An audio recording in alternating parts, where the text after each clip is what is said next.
नमस्कार विद्यार्थियों, मैं Maryam Bano, assistant professor, department of history, government PG college Ratangarh. विद्यार्थियों, जो हमने पिछले पिछले क्लासेस में पिछले जो पीरियड था उसमें अपन ने ये पढ़ा था कि भी बंगाल में ब्रिटिश सत्ता की जो स्थापना हुई है वो 2 युद्धों द्वारा हुई है। ठीक है ना। प्रथम विद्यार्थियों प्लासी का युद्ध था, उस पर काफ़ी डिटेल में डिस्कशन हो गया। दूसरा टॉपिक था विद्यार्थियों अपना बंगाल का, अपने बक्सर का युद्ध। ये 2 कंप्लीट। अब ये 2 युद्ध और उसके बाद जो क्लाइव आया, तो इन युद्धों के बाद में बंगाल की क्या स्थिति रही, एक अपन ने उस दिन डिस्कशन कर लिया कि बक्सर के युद्ध के बाद बंगाल की स्थिति। अब अपने बंगाल में एक सिलेबस के अकॉर्डिंग अपना एक टॉपिक बचता है विद्यार्थियों कि क्लाइव ने किस प्रकार बंगाल में द्वैत शासन की स्थापना की। एक तो अपन ये करेंगे, उसके साथ करेंगे द्वैत शासन के लाभ व दोष। इसी के साथ विद्यार्थियों अपना ये टॉपिक हो जाएगा कंप्लीट। विद्यार्थियों ध्यान दीजिए, बंगाल में द्वैत शासन। क्लाइव ने बंगाल में जो व्यवस्था कायम की वह इतिहास में दोहरा शासन व द्वैत शासन के नाम से विख्यात हुई। इस व्यवस्था के अनुसार क्लाइव ने यह योजना बनाई कि विदेशी व्यापार नीति एवं विदेशी व्यापार का प्रबंध कंपनी अपने हाथों में ले ले तथा लगान वसूलने न्याय के लिए भारतीय पदाधिकारियों को नियुक्त कर दिया जाए। इस नीति के द्वारा क्लाइव ने चालाकी से दीवानी संबंधी जितने भी काम थे उन कामों पर कंपनी का नियंत्रण में भारतीय पदाधिकारियों को सौंप दिया। लगान वसूलने के लिए 2 नायब नाजिम नियुक्त किए गए। मोहम्मद रज़ा खां बंगाल के लिए, सिताब राय बिहार के नाजिम बनाए गए। ये दोनों ही कंपनी के आदमी थे। इनके केंद्रीय दफ्तर क्रमशः मुर्शिदाबाद व पटना में खोले गए। वसूल किए गए लगान से लगभग 26 लाख रुपए वार्षिक मुगल सम्राट को एवं 53 लाख रुपए नवाब को मिलना था। नवाब के जिम्मे अब सिर्फ फौजदारी संबंधी काम छोड़े गए। इस काम में होने वाला खर्च कंपनी से ही मिलना था। सेना के लिए भी उसे कंपनी पर ही आश्रित रहना पड़ा। नवाब पर नियंत्रण रखने के लिए मोहम्मद रज़ा खां को ही दीवान के पद पर नियुक्त किया गया, जो अंग्रेज़ों का विश्वास पात्र था। इस प्रकार बंगाल में दोहरी व्यवस्था लागू की, किसके द्वारा? कंपनी व नवाब के द्वारा। इसी क्रम में इतिहासकार सरकार व दत्त कहते हैं कि ये दोहरी प्रथा कंपनी का उत्तरदायित्व नहीं ग्रहण करने की इच्छा का फल था। इस व्यवस्था के अनुसार धन पर कंपनी का पूरा अधिकार हो गया, किंतु प्रजा के प्रति अब कंपनी का कोई भी उत्तरदायित्व नहीं रहा। दूसरी तरफ नवाब के पास न तो धन था न ही सेना, फिर भी प्रजा का उत्तरदायित्व उसी पर था। यह व्यवस्था 1772 ईस्वी तक वॉरेन हेस्टिंग्स के आने तक चलती रही। इसी क्रम में विद्यार्थियों अपन अब नेक्स्ट टॉपिक पढ़ेंगे द्वैत शासन के लाभ। बंगाल में लागू की गई द्वैत व्यवस्था अंग्रेजों के लिए अत्यंत ही लाभकारी सिद्ध हुई। इसके द्वारा वास्तविक शक्ति कंपनी के हाथों में आ गई। अंग्रेज अब सच्चे अर्थों में व्यापारी से शासक बन चुके थे। इस व्यवस्था के द्वारा बिना किसी भारतीय शक्ति को नाराज किए या जनमानस को उद्वेलित किए कंपनी के हाथों में सारी शक्तियां आ गई। इसके चलते विदेशी व्यापारिक कंपनियां जो बंगाल में व्यापार करती थी उनसे भी बिना किसी विशेष कठिनाइयों के कंपनी को आमदनी होने लगी क्योंकि वे कर नवाब को देती थी, कंपनी को नहीं। यह अलग बात है कि नवाब नाम मात्र ही धन का उपभोग कर पाता था, वास्तविक उपभोक्ता तो अंग्रेज कंपनी ही थी। कंपनी के पास इस समय वैसे योग्य पदाधिकारियों का सर्वथा अभाव था जो बंगाल की लगान व्यवस्था संभाल सकते थे। अतः क्लाइव ने भारतीय पदाधिकारियों की सेवाओं का उपयोग करते हुए अपने हित को पूर्ण किया, यानी कि अपने लाभ को और बढ़ाया।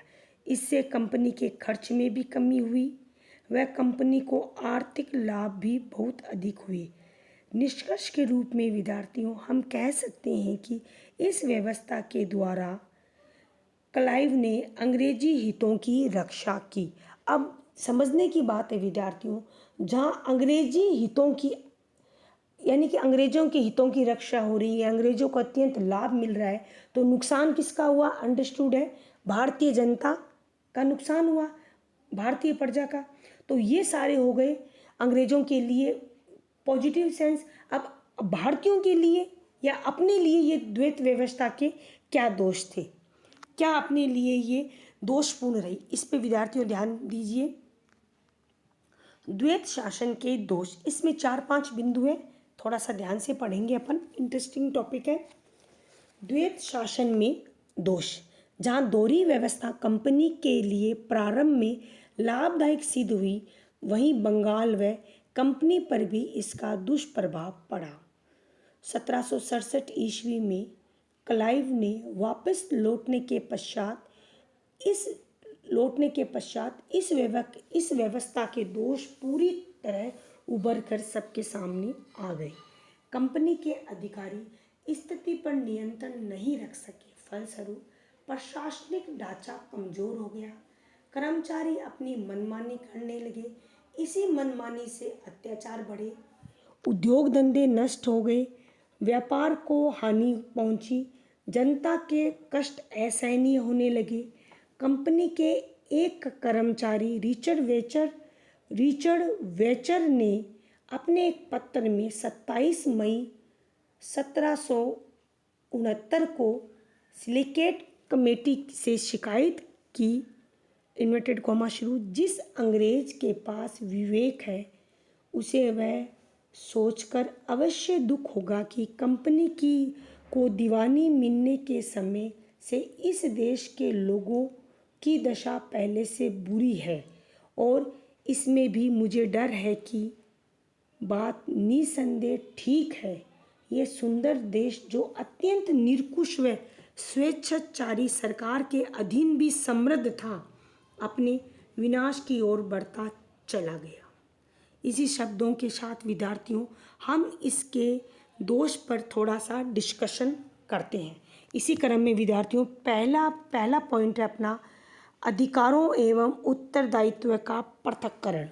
द्वैत शासन प्रणाली की सबसे बड़ी कमजोरी यह थी कि इस व्यवस्था के द्वारा कंपनी को सिर्फ अधिकार मिले, उसने अपने ऊपर किसी प्रकार का उत्तरदायित्व ग्रहण नहीं किया। उसका काम सिर्फ लगान वसूलना था, प्रशासनिक जवाबदेही नहीं थी।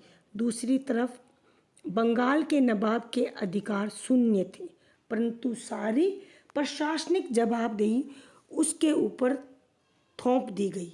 उसके हाथ में न तो धन था न ही सैनिक शक्ति थी।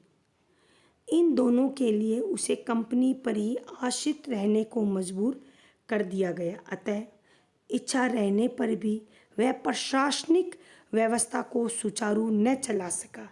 जनता को राहत पहुंचाने में वह पूर्णतः असमर्थ था। इसीलिए उसने भी शासन में दिलचस्पी लेना छोड़ दिया। परिणाम स्वरूप जनता कंपनी व नवाब के कर्मचारियों के बीच पूरी तरह फंस चुकी थी। उसकी तरफ ध्यान देने वाला कोई नहीं था। इसी क्रम में विद्यार्थियों सेकंड पॉइंट है अपना प्रशासनिक अव्यवस्था। ऐसी परिस्थितियों में संपूर्ण बंगाल में प्रशासनिक अव्यवस्था व्यापक रूप से फैल चुकी थी। कानून और व्यवस्था लगभग ठप हो गई। ग्रामीण क्षेत्रों में डाकुओं तथा सन्यासी छापामारों के चलते अराजकता का माहौल उत्पन्न हो चुका था। सरकार नाम मात्र के लिए ही रह गई थी। न्याय एवं पुलिस प्रशासन बिल्कुल नष्ट हो चुका था। कंपनी एवं नवाब दोनों के ही लिए कर्मचारी नष्ट व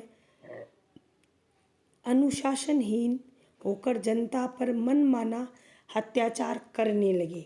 इस भ्रष्टाचार एवं अनुशासनहीनता को बढ़ावा देने में द्वैत शासन व्यवस्था काफ़ी हद तक जिम्मेदार थी।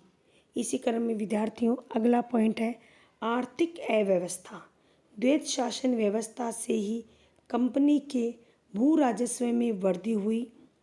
उदाहरण के लिए जहां बंगाल में दीवानी मिलने से पहले वार्षिक भू राजस्व करीब 8 लाख रुपए प्राप्त होता था, वहीं 1766 ईस्वी में ये रकम बढ़कर 8 लाख से विद्यार्थियों 22 लाख रुपए हो गई, यानी 3 गुना लगभग।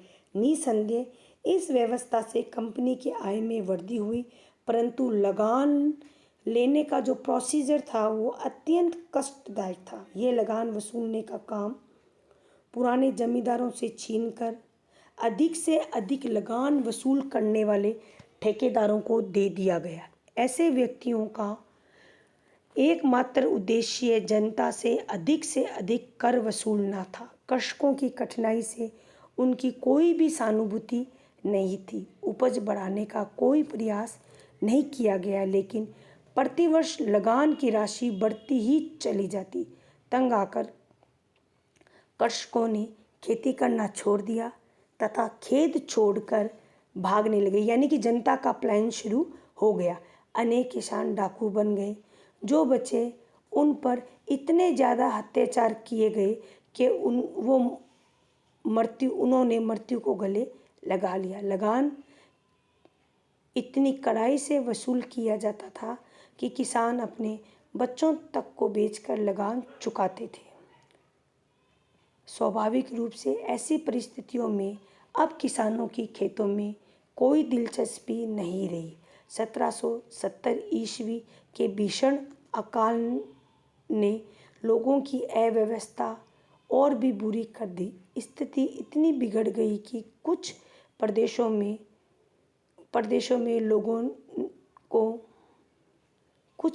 में लोगों ने मृतकों तक को खाया। कंपनी या नवाब की तरफ से जनता की सहायता के लिए कोई प्रयास नहीं किया गया। इसके ठीक विपरीत कंपनी के कर्मचारियों ने वस्तुओं का मूल्य बढ़ाकर ज़्यादा लाभ कमाया। इन सब का आर्थिक व्यवस्था पर बुरा प्रभाव पड़ा। खेती कम होने लगी। कंपनी की आय में भी गिरावट प्रारंभ हो गई। इसी क्रम में विद्यार्थियों नेक्स्ट पॉइंट है वाणिज्य व्यापार में हानि। आर्थिक अव्यवस्था की स्थिति कृषि के चौपट होने, पैदावार कम होने से व्यापार वाणिज्य की भी बुरी व्यवस्था प्रारंभ हो गई। 1717 ईस्वी के शाही फरमान द्वारा प्राप्त आज्ञा के अनुसार कंपनी बंगाल में बिना किसी प्रतिबंध के व्यापार करती थी। व्यापार पर कंपनी का ही एकाधिकार था। इसे बनाए रखने के लिए कंपनी के कर्मचारी कम मूल्य पर सामान बेचते थे। इससे देशी व्यापारियों को बहुत अधिक घाटा उठाना पड़ा। इससे अनेक व्यापारी निर्धन हो गए। दूसरी तरफ कंपनी के कर्मचारियों की व्यक्तिगत आय में तो वृद्धि हुई, परंतु कंपनी को बहुत अधिक घाटा हुआ। उसकी आर्थिक स्थिति नाजुक हो गई। वह दिवालियेपन की स्थिति में पहुंच गए।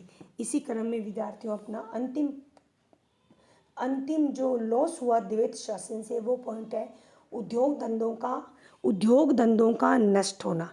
द्वैत शासन प्रणाली ने बंगाल के उद्योग धंधों को भी नष्ट कर दिया। इस व्यवस्था के लागू होने से पहले सूती व रेशमी वस्त्र, चीनी, नील, नमक का बहुत अच्छा उद्योग होता था, परंतु 1765 ईस्वी के पश्चात इसमें अत्यंत गिरावट आई।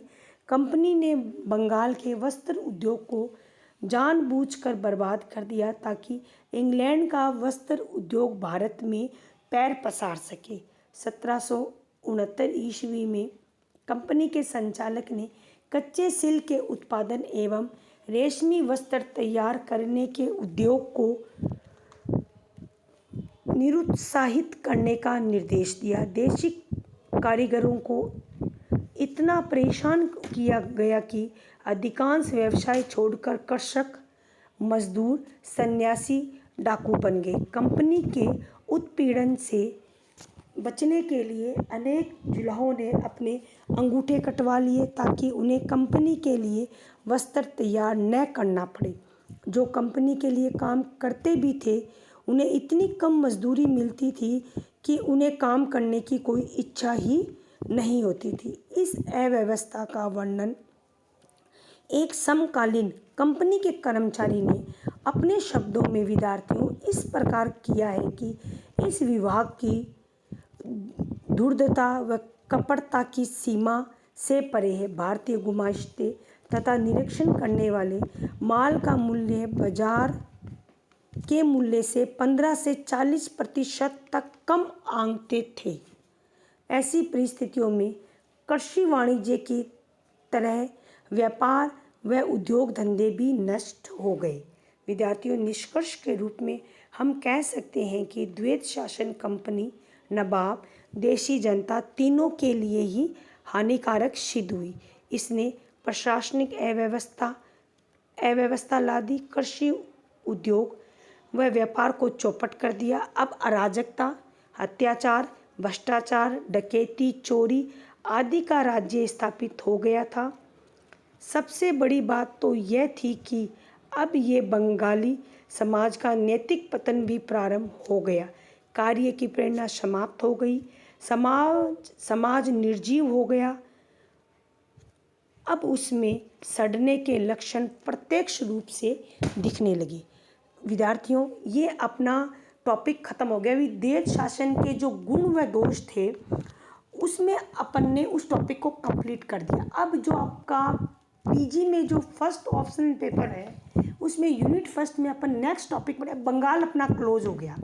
अब हम पढ़ेंगे विद्यार्थियों कि भाई संपूर्ण भारत पर कैसे प्रारंभ इनकी अब्दाली का आक्रमण और किस ढंग से मराठे हारे, उसके बाद की राजनीति। कहने का मतलब है जो हम नेक्स्ट टॉपिक पढ़ेंगे वो है पानीपत का तृतीय युद्ध। कल जो टॉपिक नेक्स्ट क्लास में जो डिस्कस होगा वो टॉपिक है पानीपत का तृतीय युद्ध। Thank you.